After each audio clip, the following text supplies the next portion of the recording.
How are they feeling about this? Well, it looks as if there is a sense of growing power.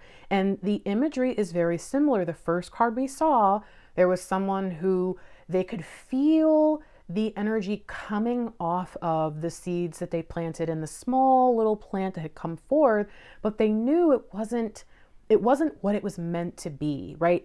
There was supposed to be a greater yield, there was supposed to be a greater energy.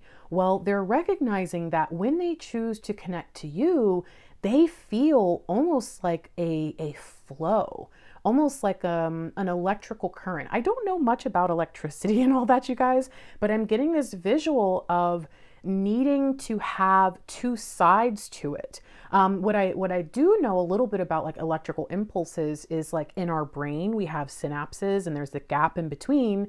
And so when you have one over here and then you have one over here, then there's a pulse that will go between the two that allows thoughts to happen and allows our brain to process. And that's kind of what I'm getting, is this understanding that the reason why they've never really been able to create anything and to process this world in the right way is because they haven't had something to connect to.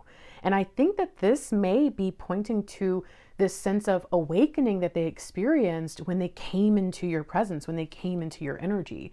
And this really makes a lot of sense, because if we have the magician and then we have the world, and here she's surrounded by all these different forms of energy and matter and what make up the world and the existence that we experience, I think this is speaking to the fact that there's something about the way you are that has really resonated with them on a level they've only just begun to understand. Now, what is it that they're challenged by?